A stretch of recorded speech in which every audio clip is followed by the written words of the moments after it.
Hello friends, welcome to YG Skies. In this video, we will have a look at Thinking in the Certain Way, which is the 8th chapter from the book The Science of Getting Rich. So let's carefully unfold Thinking in the Certain Way.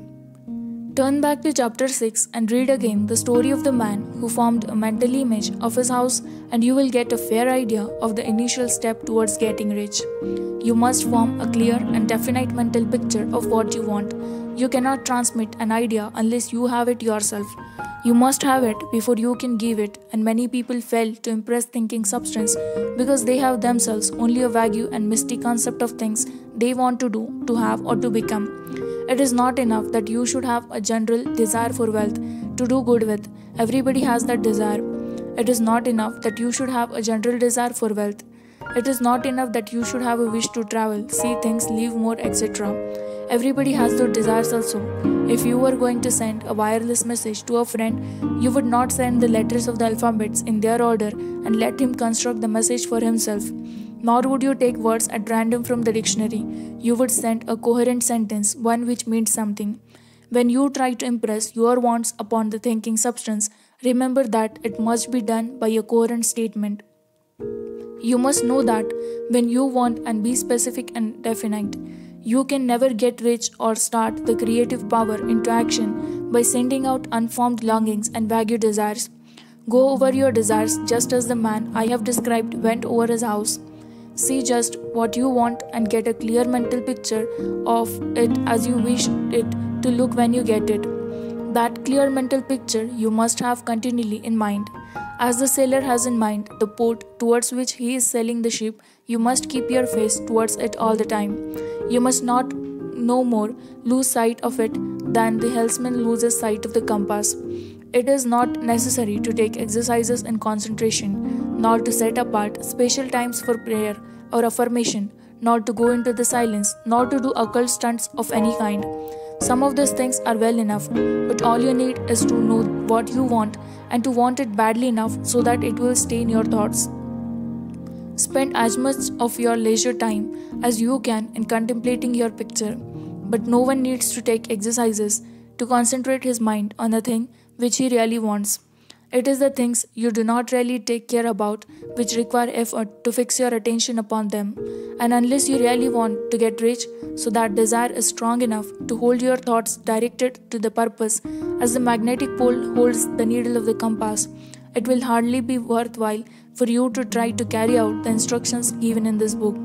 The methods set forth here are for people whose desire for riches is strong enough to overcome mental laziness and the love of ease and to make them work. The more clear and definite you make your picture, then and the more you dwell upon it, bringing out all its delightful details, the stronger your desire will be. And the stronger your desire, the easier it will be to hold your mind fixed upon the picture of what you want. Something more is necessary, however, than merely to see the picture clearly. If that is all you do, you are only a dreamer and will have little or no power for accomplishment.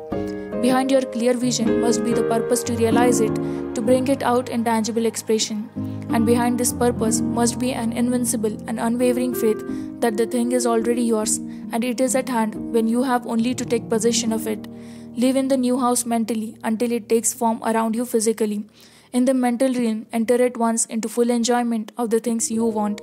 Whatsoever things you ask for when you pray, believe it you receive them, and you shall have them, said Jesus.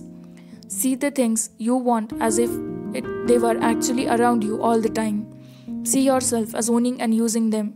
Make use of them in imagination, just as you will use them when they are your tangible possessions. Dwell upon your mental picture until it is clear and distinct, and then take the mental attitude of ownership towards everything in that picture. Take possession of it in mind, in full faith that it is actually yours. Hold to this mental ownership. Do not waver for an instant in the faith that it is real. And remember what was said in the preceding chapter about gratitude. Be as thankful for it all the time as you expect to be when it has taken form. The person who can sincerely thank God for the things which as yet he owns only in imagination has real faith. He will get rich. He will cause the creation of whatever he wants. You do not need to pray repeatedly for things you want. It is not necessary to tell God about it every day. Your part is to intelligently formulate your desire for the things which make for a larger life and to get this desire arranged into a coherent whole and then to impress this whole desire upon the formless substance which has the power and will to bring you what you want. You do not make this impression by repeating strings of words, you make it by holding the vision with unshakable purpose to attain it and with steadfast faith that you do attain it. The answer to prayer is not according to your faith while you are talking, but according to your faith while you are working. You cannot impress the mind of God by having a special Sabbath day set apart to tell Him what you want and then forgetting Him during the rest of the week.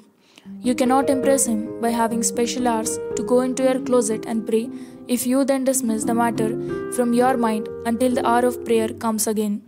Oral prayer is well enough and has its effect, especially upon yourself, in clarifying your vision and strengthening your faith, but it is not your oral petition which get you what you want.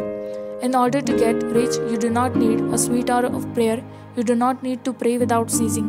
And by prayer I mean holding steadily to your vision with the purpose to cause its creation into solid form and the faith that you are doing so. Believe that you receive them.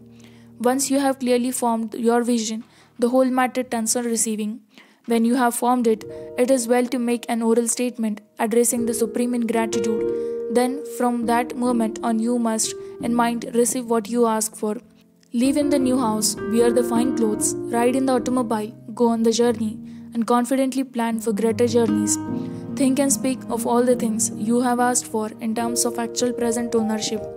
Imagine as environment and a financial condition exactly as you want them, and live all the time in that mental environment and financial condition until they take physical shape.